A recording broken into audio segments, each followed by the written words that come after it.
A może teraz powrócimy trochę bardziej do technologii samej uprawy na karbomacie. Nawodnienie, nawożenie. Tak, to jest bardzo ważne. Zgadza się. Tak jak wcześniej wspomniałem, to jest całkowicie inne podłoże. Nie możemy porównywać 1 do 1, jeśli chodzi o wełnę na przykład, czy inne podłoża mineralne. To jest podłoże organiczne.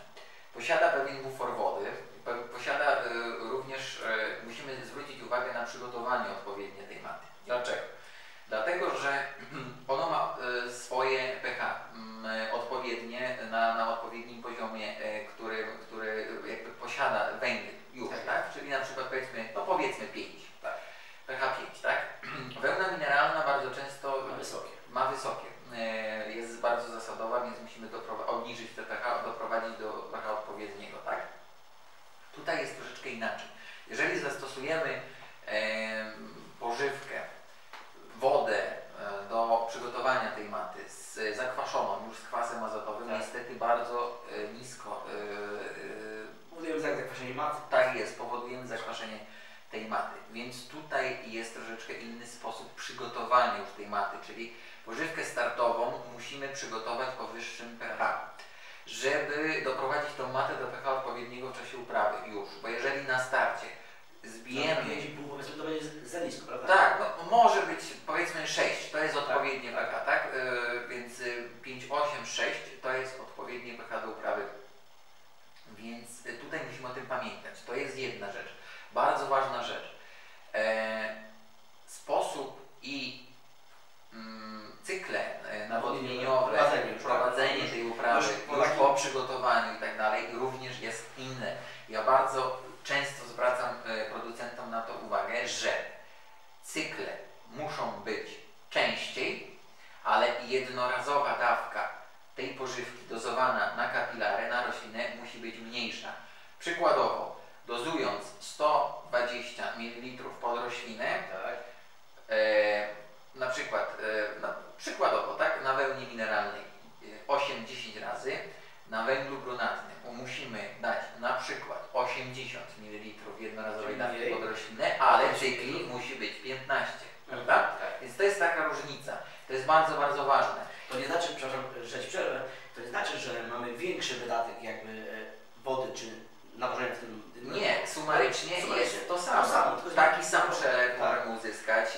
Szczyt tego przelewu jest tak naprawdę w takim samym czasie w porównaniu do wełny. Natomiast troszeczkę zmienia się strategia, prawda? Dodatkowo bardzo ważne jest to, mając uprawę wczesnowiosenną, mając uprawę, prawda, no bo na tym nam zależy i tego wymagają od nas konsumenci, że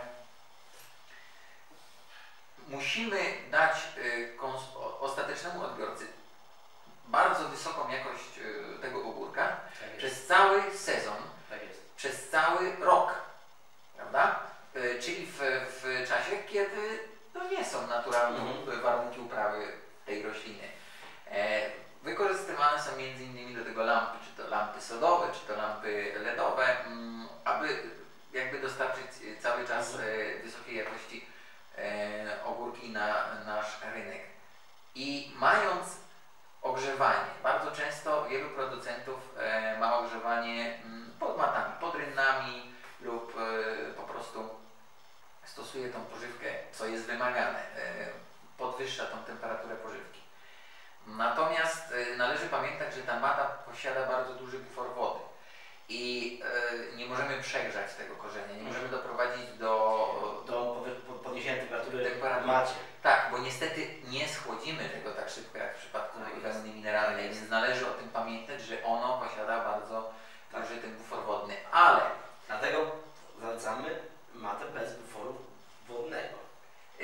Tak, tylko że to ma też swoje plusy, dlatego że jeżeli mamy jakieś problemy techniczne, między innymi z komputerem nawożeniowym, coś się nam zepsuje. O właśnie, bardzo często się tak zdarza.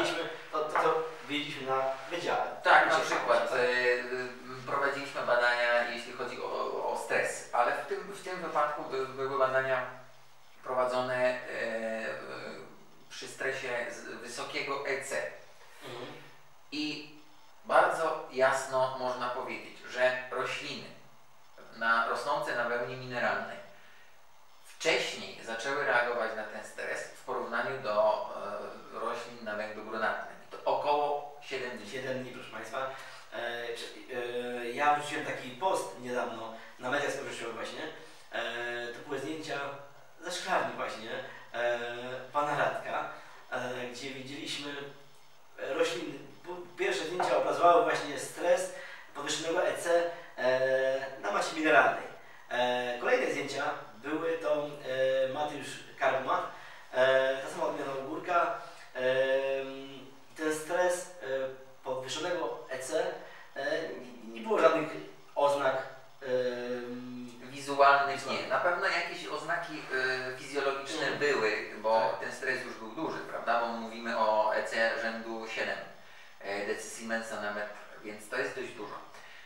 Ogórek ogólnie jest, literatura podaje, że ogórek jest wrażliwy na zasolenie i odpowiednie zasolenie to około 2,5 do 3, tak, prawda? Im wyżej, tym już spadek czasami plonu potrafi być duży. Już o 10% nawet, tak? Czyli podwyższając EC o 1, spadek plonu jest o 10%, prawda? To w ogórku jest bardzo zauważalne. System korzeniowy ogórka jest bardzo wrażliwy na to. Więc 7 dni, gdzie ta roślina jeszcze nie odczuła tego stresu, daje nam bardzo dużą pole manewru, tak, tą elastyczność, bardzo duże bezpieczeństwo. Czyli to, co tłuczemy, mówimy wiele razy, że to jest podłoże, które wybacza naprawdę bardzo wiele błędów. Tak, ale należy odpowiednio przygotować siebie i maty przed uprawą. Oczywiście to jest inne podłoże. Bardzo ważny jest stan oczywiście i odpowiednie podejście na samym początku. Ale później możemy przejść do po prostu już pewnych standardowych nawożenia, już robić pewne rzeczy już według schematu. Tak. Początek wymaga naprawdę dużego wkładu. Radku, nie wiem, powiedzieliśmy już chyba o jakości, tak. Powiedzieliśmy o nawożeniu, powiedzieliśmy o wielu plusach. A co może o plusach też dla producenta też oczywiście powiedzieliśmy, ponieważ trwałość tej maty, mata po uprawie tam przynosi korzyści, jak wpływa na walory smakowe, jakościowe, trwałość. Kolejny temat, który jest jeszcze mało poruszany w Polsce, ale normy śladu węglowego, które już zapukały na naszej drzwi, a teraz będą wdrażane w Polsce w uprawach czy to warzywniczych, czy to jagodowych, ślad węglowy po prostu. Jak do tego się możemy ustosunkować? No tak, zgadza się. Myślę, że ta rewolucja to kwestia czasu i bardzo dobrze, że zwracamy na to uwagę, co cieszy konsumenci przede wszystkim. Ostateczni konsumenci zwracają już na to uwagę i jakby wymuszają na producentach, ale na pośrednikach, czyli na sklepach, hipermarketach, na odbiorcach, którzy oferują ten produkt, takie myślenie proekologiczne, prawda? Czyli to, co wcześniej mówiłem, korzystajmy, ale odpowiedzialnie. Możemy zmniejszać ślad węglowy i możemy oferować bardzo dobrej jakości żywność, pozyskaną w sposób odpowiedzialny, prawda? Czyli ze zmniejszonym śladem węglowym, odpowiednią gospodarką, odpowiednim traktowaniem tego produktu w czasie uprawy, po uprawie, tak jest. Bo szereg rzeczy, na które mamy wpływ, może doprowadzić do uzyskania jakościowo lepszej żywności, która wcale nie jest obciążona tak dużym śladem węglowym. A wiemy, że ślad węglowy będzie wpływał bardzo drastycznie na ceny żywności. Absolutnie, tak. Więc mając to na uwadze, myślę, że już jest poruszona kwestia ekologii i to bardzo mocno, prawda? W rolnictwie przede wszystkim, ale pójdźmy dalej, idźmy dalej, czyli planując produkcję na tym etapie obniżymy ilość dwutlenku węgla, która jest emitowana na przykład na produkcję 1 kg ogórków, pomidorów i tak dalej, poprzez transport, ale co najważniejsze, opakowanie, prawda? I w konsekwencji doprowadzi to do tego, że będziemy również marnować mniej żywności, prawda?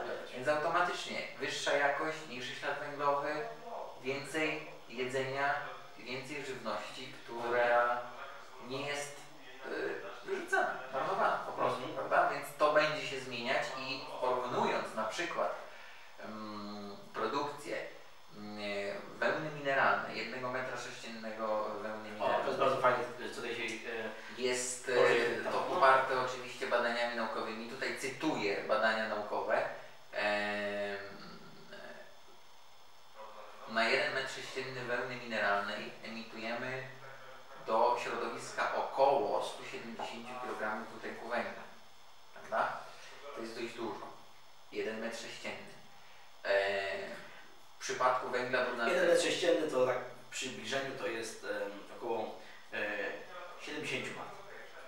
Około, tak. W przypadku węgla brunatnego jest to o 40% mniej. Kolosalna liczba. Prawda? Jeśli pomnożymy ilość, którą wykorzystujemy do produkcji, no to robią już gigantyczne ilości. No i oczywiście problem z wełną, co z nią zrobić po uprawie. Tak. Nie mamy tego problemu. Niestety ja pochodzę z Wielkopolski, z Kalisza. Bardzo często robi się po prostu tak, że ta mata jest wyrzucana. Na pole. Tak. Albo po prostu składowana i nie ma co z tym zrobić. Myślę, że niektórzy producenci nie mają pomysłu, jak ją zagospodarować.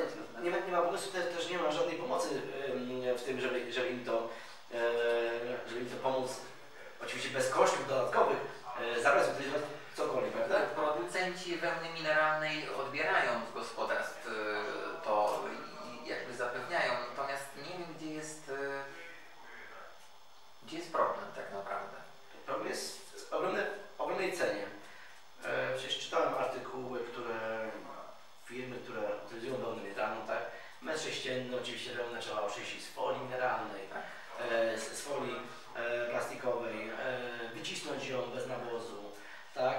Koszt nawet rzędu 1000 zł za metr sześcienny suchej masy wełny mineralnej, tak? W naszym wypadku nie ma tego problemu. Także co moglibyśmy powiedzieć producentom szklarniowym, ogórkowym w stosunku o naszej macie karbonat?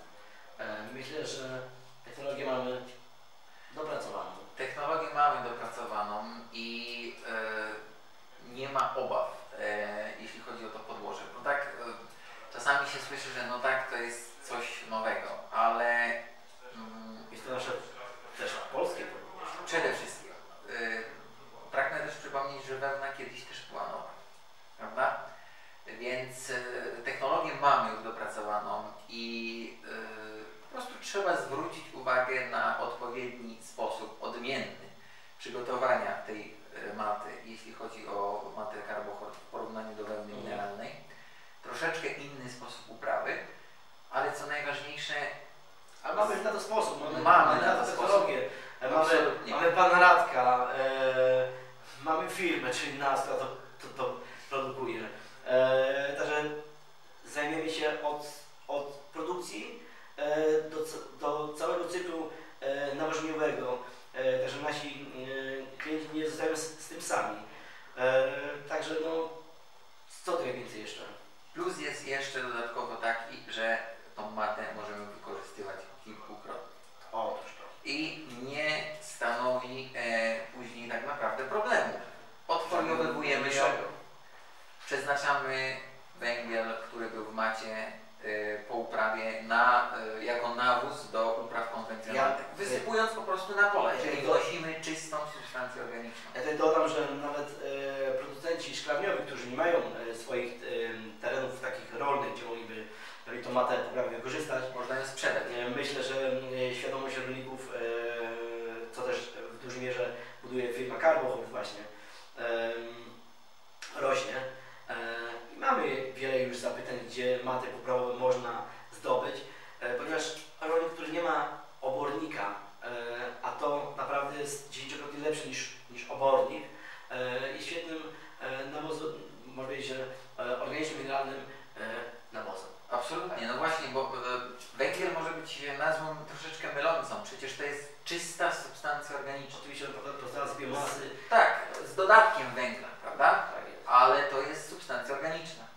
Czyli my wnosimy substancję organiczną po prostu do naszej gleby. A co z nawożeniem, Radku, powiedzmy w drugim roku, trzecim roku uprawowym? Nawożenie mineralne oczywiście, takie maty. Tak jak wcześniej wspomnieliśmy, ta mata nie zmienia tak drastycznie swoich właściwości fizycznych, co przekłada się również przecież spadek tych odpowiednich właściwości fizycznych, które muszą być na pewnym poziomie, prowadzi do spadku plonu, tak, do spadek jakości również. Tutaj z tym nie mamy aż takiego problemu. Mata nie zmienia tak drastycznie swoich właściwości fizycznych. Możemy ją wykorzystywać kilkukrotnie, nie zmieniamy nic. Proces uprawy jest taki sam, mamy tylko tą łatwość, że ta mata już została użyta. Czyli mamy powtarzalność, czyli... Tak, więc tutaj się nic nie zmieni, nie zmienia się nawożenie. Dodatkowym plusem jest to, że to jest substancja organiczna, czyli w jakiś sposób minimalny jest uwalniane składniki, tak? Bo przecież mata się rozkłada, te substancje organiczne się rozkłada w jakiś sposób dla rośliny pobieralnej. Mówię to tak po prostu prostym językiem, prawda? Czyli ta mata się rozkłada, substancja jest dostępna, kwasy humusowe między innymi dostępne są dla roślin do systemu korzeniowego i ta roślina jest w stanie to pobrać po prostu, prawda? Więc tutaj mamy do czynienia z większą ilością innych związków, które są dostępne w roztworze, który jest przy korzeniach. Podsumowując to nasze spotkanie, tak że mówiliśmy już o nawożeniu, jakości, mówiliśmy o trwałości, o długotrwałej uprawie wieloletniej, wykorzystaniu po uprawie. No naprawdę tych zalet jest mnóstwo. A teraz jeszcze chcę właśnie dołożyć tutaj cegiełkę, że pan Radek Łaźny będzie ściśle z nami współpracował odnośnie szklarni, pomocy naszym klientom, żeby wiedzieli, że czujemy się bezpiecznie, nie zostają z tym sami. Myślę, że było bardzo ciekawie, bardzo interesująco. Chciałbym podziękować tutaj panu Radkowi za bardzo ciekawe informacje. Zachęcam wszystkich do współpracy. Proszę śledzić nasze wydarzenia, śledzić naszą firmę Carbohold, pana Radka Łaźnego, którego witamy w naszym zespole. Zachęcamy do współpracy. Dziękujemy. Dziękujemy bardzo. Jeszcze raz bardzo dziękuję. Bardzo mi było, bo myślę, że nasza współpraca będzie się układać owocnie. Przede wszystkim owocnie, co życzę każdemu producentowi, bo naprawdę przed nami wiele wyzwań, ale myślę, że to robimy też dla siebie, ale również dla swoich dzieci. Tak jest. I nie bójmy się wyzwań, tylko po prostu róbmy nowe. Dziękuję Państwu za uwagę. Do widzenia.